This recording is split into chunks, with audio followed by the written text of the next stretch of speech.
মাসে আমি মহামান্য সুপ্রিম কোর্ট বরাবর একটি রিট পিটিশন দায়ের করি এবং সেটি মূলত ছিল বাংলাদেশের জিআই পণ্য যে টাঙ্গাইল শাড়ি হওয়ার যোগ্যতা রাখে সেই পণ্যটিকে আমাদের পার্শ্ববর্তী দেশ ভারত তাদের পণ্য হিসেবে রেজিস্ট্রি করে প্রকাশ করেছে। এর প্রেক্ষিতে একটি রিট পিটিশন আমি দাখিল করি এবং পরবর্তীতে শুনানি অনুষ্ঠিত হয়, রুল জারি হয় এবং কিছু নির্দেশনা মহামান্য সুপ্রিম কোর্ট প্রদান করে এবং সেই নির্দেশের প্রেক্ষিতে আমরা অত্যন্ত আনন্দের সাথে আমি আপনাদের জানাতে চাই যে আমরা গণপ্রজাতন্ত্রী বাংলাদেশ সরকারের কাছ থেকে কিছু তথ্য পেয়েছি এবং অত্যন্ত ইতিবাচক তথ্য পেয়েছি। আমাদের এই রিট পিটিশনের প্রেক্ষিতে সরকারের পক্ষ থেকে আজ সুপ্রিম কোর্টের কাছে একটি তালিকা পেশ করা হয়েছে। শতাধিক পণ্য, আমাদের প্রতিটি জেলা থেকে বিভিন্ন পণ্য নিয়ে একটি তালিকা প্রকাশ করা হয়েছে, যেটি ছিল কোর্টের আদেশের একটি অংশ, যে জিআই পণ্যের পূর্ণাঙ্গ তালিকা, এবং এটাও বলা হয়েছে যে এই তালিকা ক্রমবর্ধমান হারে চলবে। একই সাথে যে পণ্যগুলো জিআই হিসেবে ইতিমধ্যে নিবন্ধিত হচ্ছে বা হওয়ার প্রক্রিয়া চলছে সেই তালিকাটাও দেওয়া হয়েছে।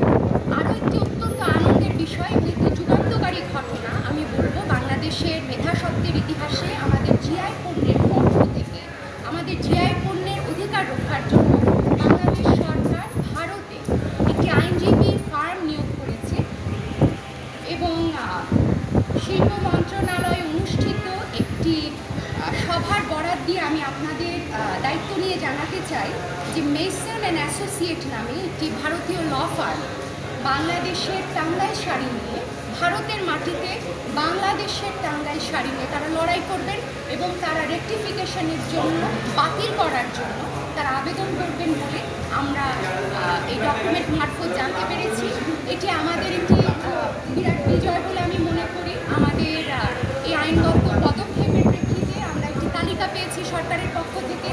আমরা জানতে পেরেছি যে কোন কোন প্রোডাক্টগুলো ইতিমধ্যে তালিকাভুক্ত হয়েছে এবং আন্তর্জাতিক অঙ্গনে মামলা করার বিষয়টি প্রথম আমি যখন উত্থাপন করেছিলাম ফেব্রুয়ারিতে, তখন কল্পনা করিনি যে আসলেই ভারতে বাংলাদেশে জিআই সত্ত্ব প্রতিষ্ঠা করার জন্য একজন আইনজীবী নিয়োগ করা হবে, কিন্তু সে ঘটনাটি ঘটেছে এবং একজন আইনজীবী নিয়োগ প্রক্রিয়া চলমান রয়েছে।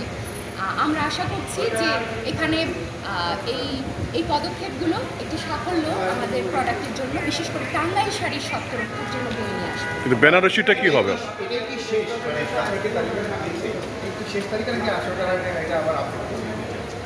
না, ওনারা একটা ক্যাভিয়েট দিয়ে রেখেছেন, কারণ ওনাদের এই চিঠিটা ওনারা আমাদের মামলার প্রেক্ষিতে তৈরি করেছেন গত 14ই মার্চ।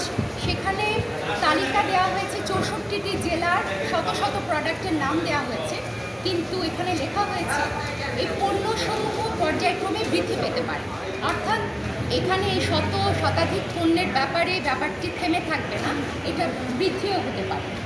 বেনারসির ক্ষেত্রে কি অবস্থা হবে?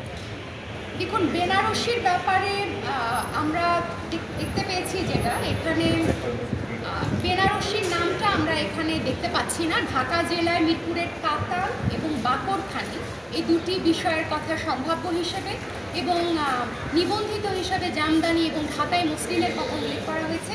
এখানে মিরপুরের বিষয়টি আমাদের চোখে পড়েনি।